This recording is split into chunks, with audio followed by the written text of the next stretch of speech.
उत्तर प्रदेश के बहराइच में हिंसा के आरोपियों की संपत्तियों पर बुलडोजर एक्शन पर 4 नवंबर तक कोर्ट ने रोक लगा दी है। लेकिन अब इसके अलावा कोर्ट ने योगी सरकार को इस मामले में जोरदार फटकार भी लगाई।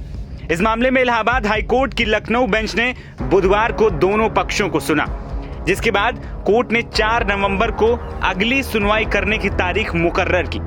तब तक बुलडोजर एक्शन पर पूरी तरीके से रोक जारी रही, यानी फिलहाल बहराइच में बुलडोजर पर कोर्ट ने ब्रेक लगा दिया।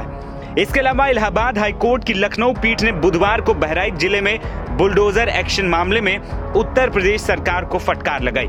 लखनऊ पीठ ने डेमोलिशन नोटिस जारी करने के मामले में रविवार को दिए गए निर्देशों के बावजूद अभी तक जवाब दाखिल न करने पर यह कार्रवाई की। पीठ ने इस बात पर नाराजगी जताई कि क्या राज्य के अधिकारी आदेश की भावना को नहीं समझ पा रहे हैं। लखनऊ पीठ का मानना था कि उसने मुख्य स्थायी अधिवक्ता यानी कि सीएससी शैलेंद्र सिंह से सड़क पर लागू होने वाली श्रेणी और मापदंड के बारे में सभी निर्देश प्राप्त करने को कहा था, लेकिन जनहित याचिका की सुनवाई की योग्यता पर आपत्तियां उठाई जा रही। पीठ ने सीएससी से कोर्ट रजिस्ट्री में जनहित याचिका की योग्यता पर आपत्ति दर्ज करने को कहा और सुनवाई 4 नवंबर तक के लिए टाल दी। जस्टिस AR मसूदी और जज सुभाष विद्यार्थी की पीठ ने यह आदेश association for protection of civil rights की ओर से दाखिल जनहित याचिका पर दिया है। जनहित याचिका पर सुनवाई करते हुए रविवार को विशेष पीठ ने लोक निर्माण विभाग द्वारा प्रभावित लोगों को नोटिस का जवाब देने के लिए दिए गए 3 दिन के समय को बढ़ाकर 15 दिन कर दिया था। इससे जिला अधिकारियों की कथित अवैध निर्माण हटाने की तैयारियां धरी की धरी रह गईं। वहीं बुधवार को सुनवाई के दौरान राज्य के वकील ने जनहित याचिका की मेरिट पर आपत्ति जताई।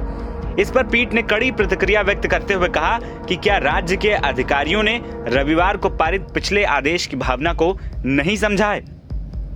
बता दें कि पिछले आदेश में पीठ ने सीएससी से संबंधित सड़क पर लागू श्रेणी और मानदंडों के संबंध में निर्देश प्राप्त करने को कहा था। पीठ ने जोर देकर कहा था कि सुनवाई की मेरिट के अलावा ये मामले में सभी पहलुओं पर विचार करे जाएंगे।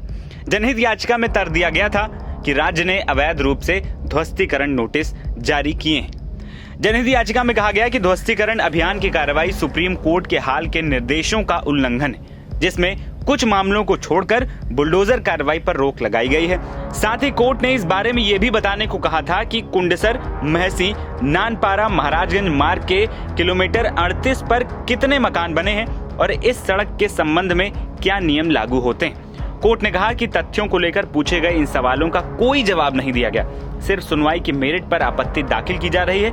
आपको बता दें कि बहराइच जिले के एक गांव में 13 अक्टूबर को रामनवमी के जुलूस के दौरान गाना बजाने को लेकर हुए सांप्रदायिक संघर्ष में राम गोपाल मिश्र की गोली मारकर जान ले ली गई थी। इसके बाद हिंसा वाले क्षेत्र में खूब ज्यादा आगजनी की गई, कई दुकानों को आग तक लगा दिया गया था। इसी मामले में प्रशासन ने आरोपियों को चिन्हित करके उनके अवैध कब्जों पर कार्रवाई की बात कही थी। NBT ऑनलाइन की रिपोर्ट।